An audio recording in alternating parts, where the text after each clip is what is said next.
Hace 1 año y 7 días, Hamás atacó el sur de Israel de una manera implacable, criminal, mató a 1.200 personas de manera atroz, tomó rehenes. El que pensó, el que ideó esta acción y la dirigió, era un jefe militar de Hamás llamado Yahya Sinwar. Yahya Sinwar ha muerto en un combate con las fuerzas de defensa de Israel el 18 de octubre. Este es un golpe muy fuerte para Hamás y es un golpe icónico a nivel internacional, puesto que representa el abatimiento del autor y del planificador de ese gigantesco atentado contra Israel. Esa es nuestra primera noticia del día de hoy. La segunda es el debate corto de 25 minutos que Kamala Harris tuvo en Fox News, un canal de tendencia republicana. Y esos son los dos temas que trataremos hoy en día en profundidad y luego tendremos conclusiones respecto a ellos. Regresamos en un instante.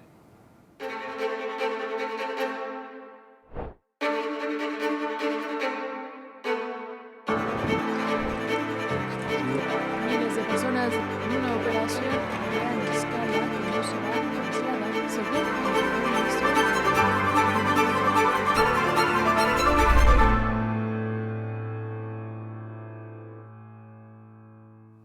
Como decíamos en la presentación de nuestro programa de geopolítica con Francisco Tudela, Yahya Sinwar, el autor del ataque a Israel el 7 de octubre del 2023, donde se masacraron bajo sus órdenes a 1.200 civiles, mujeres, niños, ancianos, hombres, muchos de ellos de manera atroz, llevándose además los terroristas a 251 rehenes, varios de los cuales han muerto o en los combates o en el cautiverio de Hamás.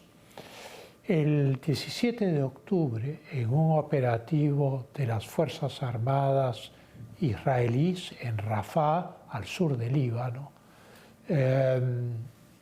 Yahya Sinwar resultó muerto.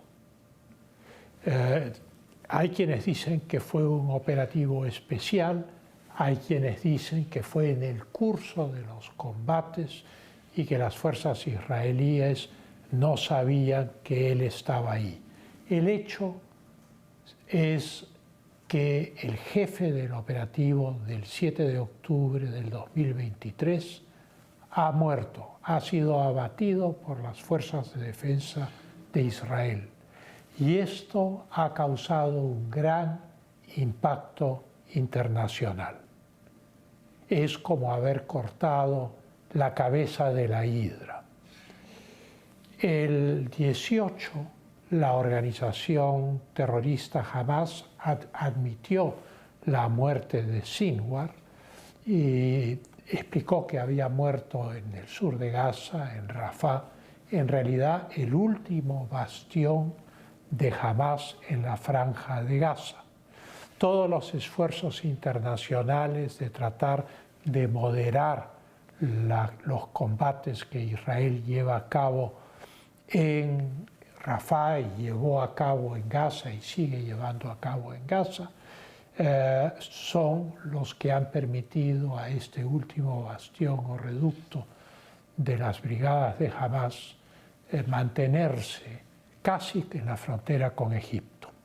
El primer ministro de Israel, Benjamín Netanyahu, una vez confirmada la identidad de Sinwar, ha hecho un pronunciamiento público a raíz de este operativo que abatió al terrorista y ha hecho lo que podría llamarse, entre comillas, una oferta a Hamás.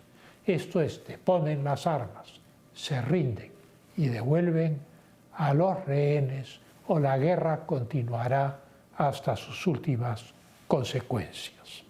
Hamás, naturalmente, respondió en los mismos términos e inmediatamente confirmó que Sinwar había fallecido, había sido abatido, y añadió que ellos continuarían la guerra y no devolverían a los rehenes, excepto si las fuerzas israelíes desocupan totalmente la franja de Gaza.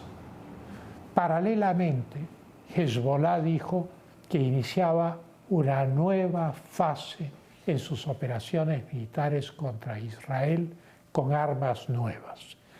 Hezbollah, que defiende a Hamás, pero que está en la frontera norte de Israel, en el sur del Líbano, afirmó que lanzó un escuadrón de drones de ataque contra la población de Safed, donde se encontraban unidades del ejército israelí. Paralelamente expresó su más sentido pésame por el fallecimiento de Yahya Sinwar, sus condolencias, y prometió continuar con sus operaciones.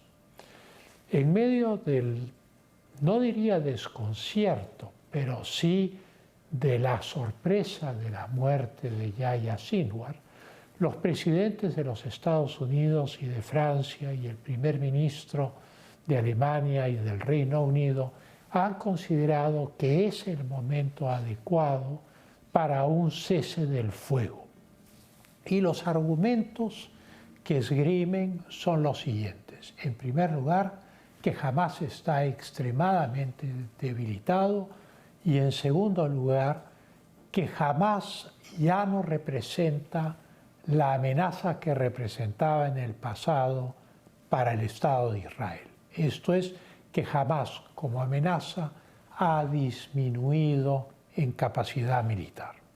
Los dos temas son muy discutibles y naturalmente se ve que el objetivo de las operaciones israelíes es ir hasta el fondo del asunto.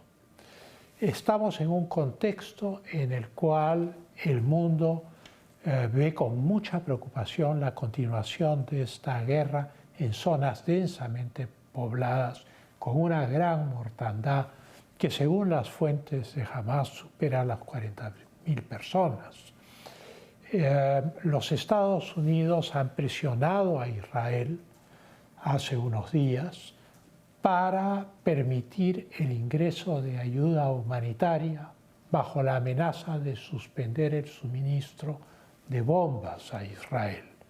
Israel ha aceptado que la asistencia humanitaria entre a la franja de Gaza y eso parecería producir un alivio en la tensión.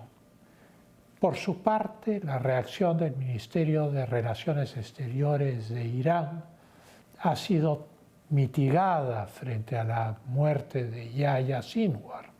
Esto es, el Ministerio de Relaciones Exteriores ha expresado sus condolencias, ha culpado a Occidente de ser cómplice de la muerte de Yahya Sinwar, pero no ha amenazado con represalias. Es un caso muy diferente el que ocurrió hace unas semanas cuando el líder de Hezbollah, que sí es un proxy de Irán, fue muerto en una operación especial israelí y esto llevó a Irán a desencadenar una lluvia de misiles sobre Israel.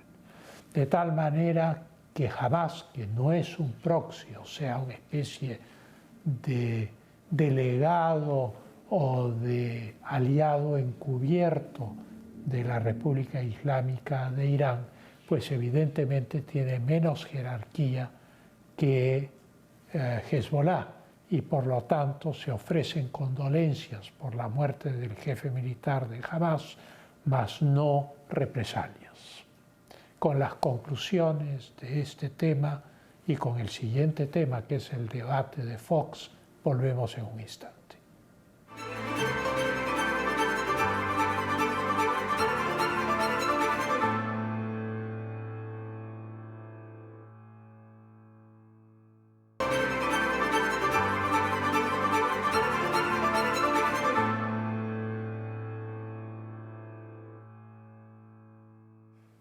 Kamala Harris, la candidata demócrata a la presidencia de los Estados Unidos, aceptó dar una entrevista a Fox News, al canal de televisión de Fox News, que es un canal pro-republicano, partidario de la candidatura de Trump, o por lo menos de la candidatura republicana.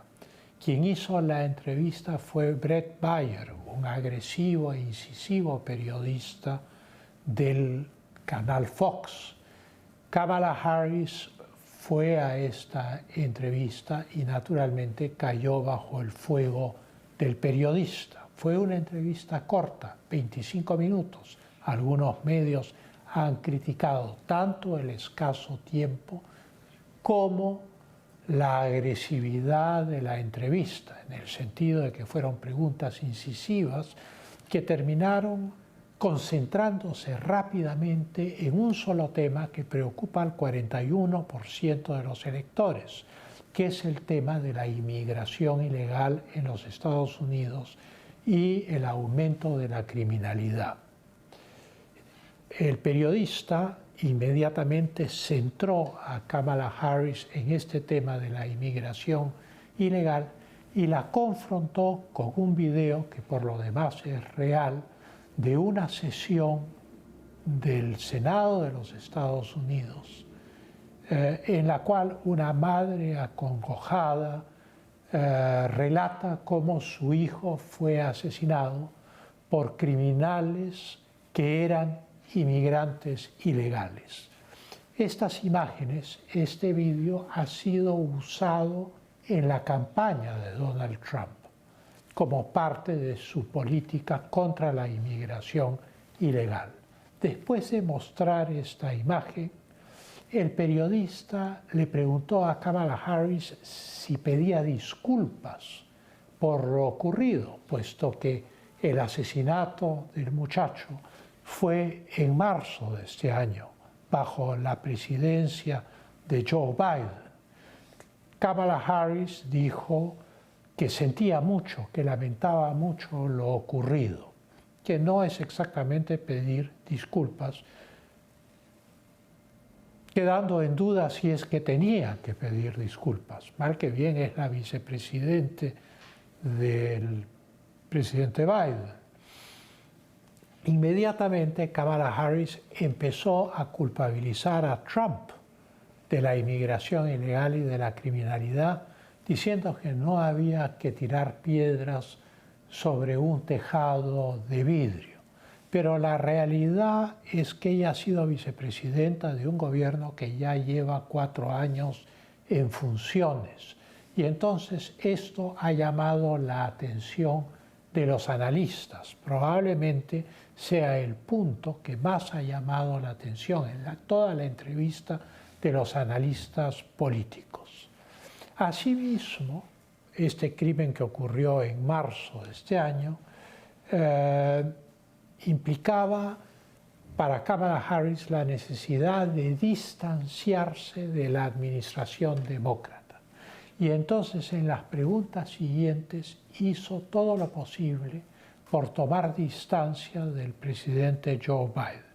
Dijo que había una distancia generacional entre ella y el presidente Biden y que ella había entrado a política recién en el 2016, cuando fue elegida senadora, y luego terminó de vicepresidenta del presidente Joe Biden. Kamala Harris tampoco quiso pronunciarse sobre el estado psicológico o mental del presidente Biden y retrucando siempre con recriminaciones contra Donald Trump. No se puede decir que el resultado de la entrevista sea enteramente negativo. Sabiendo que había una campaña en contra de ella por la cual se la acusaba de no dar entrevistas a la prensa durante más de 100 días, pues escogió el canal de sus adversarios para dar esta entrevista y disipar esta acusación, en primer lugar. Y en segundo lugar, en una elección tan disputada como esta, toda plataforma y todo escenario es bueno para tratar de conseguir electores, como ella misma lo admitió. Y por lo tanto, su presencia en Fox News obedecía también al deseo de captar votantes republicanos. El periodista siguió con sus preguntas y Kamala Harris siguió evadiendo. No hay mucho más que decir sobre la entrevista. Frente a las preguntas relativas a políticas concretas que ella como presidente de los Estados Unidos llevaría a cabo, Kamala Harris hizo un acto de evasión completo, o sea, no dio ninguna precisión sobre cuál es su plataforma de campaña. Es cierto que Fox había mostrado antes del debate una encuesta nacional donde el expresidente Donald Trump aventajaba a Harris por 2 puntos. Pero esto es un virtual empate porque el margen de error de una encuesta es de 1, 2 y hasta 3 puntos. El margen de error oscila entre 1 y 3 puntos en todas las encuestas del mundo, de tal manera que la encuesta no es definitiva. En segundo lugar, la encuesta nacional es decisiva en lo que respecta a los individuos, pero no a la elección de electores, puesto que los Estados Unidos son una democracia indirecta en la cual los votantes eligen a electores. Hay tantos electores como senadores tiene cada estado, y estos electores a su vez eligen al presidente. Y entonces todo se concentra en lo que se llaman los swing states, los estados que oscilan, donde el voto puede cambiar de orientación, como es el caso de Georgia, como es el caso de Pensilvania, de Michigan, de Wisconsin, de Arizona, de Nevada, que son en esta elección los estados donde esta oscilación se da con mayor intensidad. En uno de esos estados, pues una diferencia de 100.000 votos bastaría para captar todos los electores del estado y poder producir una victoria electoral. De tal manera que la originalidad del sistema electoral americano hace que las encuestas nacionales sean relativas en la medida en que no todos los estados tienen la misma cantidad de electores y población y no hay elección directa del presidente. Esto es, no todos los electores al votar directamente eligen al presidente, sino eligen a unos intermediarios que constitucionalmente podrían no votar por el candidato de su propio partido. Con las conclusiones sobre estos 2 temas, estamos con ustedes en un momento.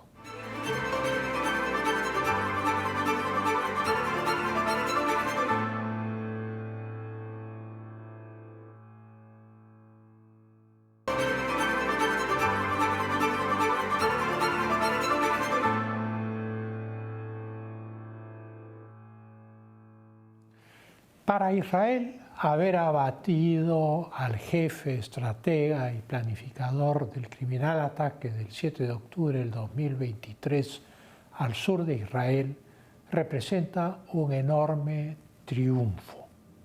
Políticamente, desde el punto de vista mediático, desde el punto de vista del símbolo, el haber logrado abatir a quien urdió la masacre de 1.200 personas y la toma de 251 rehenes, pues naturalmente ha enviado una onda expansiva por todo el Medio Oriente que ha llegado a Hezbollah, a Irán y a todos los proxies que están actuando, sea a nombre de la República Islámica de Irán, o sea por su propia cuenta, como es el caso de Hamas, a quien pertenecía Yahya Sinwar. Se dice que era un jefe militar extremista, radical, pero esto naturalmente es una entelequia, porque en Hamás no hay ni derecha, ni izquierda, ni arriba, ni abajo. El radicalismo de toda la organización es extrema. Es una organización yihadista que quiere convertir a toda Palestina en un Estado islámico, arrojar a los israelíes al mar, si no peor, y convertir a Jerusalén en una de las capitales islámicas del mundo. De tal manera que la muerte de Yahya Sinwar, el jefe del ataque a Israel que ha desencadenado esta guerra espantosa que el mundo vive hace un año, evidentemente no puede sino tener un enorme impacto político. Es casi imposible que el Estado de Israel acepte la propuesta de los Estados Unidos, de Francia, de Alemania y del Reino Unido. Una organización terrorista, yihadista, islamista, radical, no porque haya disminuido en peligrosidad o porque esté muy debilitada en sus ataques, ha dejado de existir. La única seguridad real para el Estado de Israel es la eliminación de la organización terrorista, como lo ha sido en aquellos países de Occidente, por ejemplo, que en la década del 70 tuvieron que enfrentarse a organizaciones terroristas fanáticas, laicas, pero más reducidas, como eran las Brigadas Rojas en Italia o el Baader-Meinhof en Alemania. De tal manera que no hay más remedio que erradicar a la organización terrorista, que fue también el caso en el Perú con Sendero Luminoso y el MRTA. Y entonces lo que ha ofrecido Netanyahu, de pongan las armas, que significa rendirse, y devuelvan a los rehenes y la guerra termina, es el único camino posible en este momento. Pero evidentemente jamás, dada su idiosincrasia, dadas sus creencias y el combate que llevan a cabo, y dado los ánimos exacerbados y los odios que esta guerra han creado, pues no va a cesar en su lucha contra el Estado de Israel. De tal manera que la realidad es que Israel también continuará la guerra porque no puede permitir que jamás se reorganice en la Franja de Gaza. Respecto al segundo tema, el debate en Fox News de Kamala Harris con el periodista de ese canal, pues esto ocurre ya en la fase final de la campaña. El voto por correo o en los consulados norteamericanos ya se ha iniciado, o sea, la elección ya está en curso. Hay un empate técnico entre ambos candidatos. Y esto plantea problemas, porque siendo una elección tan disputada, si el margen de la victoria es de 1 o 2%, pues el conteo de los votos va a ser un conteo de los votos muy disputado y probablemente habrá alegaciones de fraude, como ha ocurrido en las dos elecciones anteriores. Las encuestas no nos dan muchas luces sobre la realidad, porque lo que interesa es ganar en los estados que más electores tienen, porque es la suma de los votos de los electores lo que da la victoria a uno u otro candidato presidencial. Hacer una encuesta nacional de individuos no resuelve el problema de saber cuántos electores tendrá cada partido. De tal manera que hay acá una gran incógnita. El sistema del voto indirecto para el presidente de los Estados Unidos fue propuesto por Alexander Hamilton dentro del debate constitucional americano, para evitar un fenómeno de demagogia extrema como el que ocurrió en la Revolución Francesa. Y evidentemente los constitucionalistas norteamericanos lo que deseaban era evitar una democracia descontrolada. No querían una monarquía, querían una república, pero querían una república con autoridad, no querían una democracia horizontal en la cual la autoridad pudiese ser cuestionada por las masas. Y entonces inventaron un filtro de selección, que eran los electores, que eran los intermediarios, digamos, entre el voto popular y la elección final del presidente de los Estados Unidos. Otro tema que las encuestas dejan abierto es que es tan estrecho el margen entre uno y otro candidato que bien podría darse un fenómeno de voto oculto, como ocurrió en 1980, cuando el presidente Ronald Reagan fue elegido, teniendo una distancia abrumadora sobre su contrincante, que era el presidente Carter, que no logró la reelección. Y esto fue así porque los americanos, dada la polarización de ese entonces, pues tampoco revelaron en las encuestas su verdadera intención de voto y daba la impresión que el presidente Carter iba a ser reelegido, y no ocurrió así. De tal manera que la incógnita frente a la cual nos encontramos ahora solo se resolverá el 5 de noviembre en la noche, cuando empecemos a conocer los resultados electorales de la elección presidencial en los Estados Unidos de América. Con esto nos despedimos hasta una próxima edición de Geopolítica con Francisco Tudela.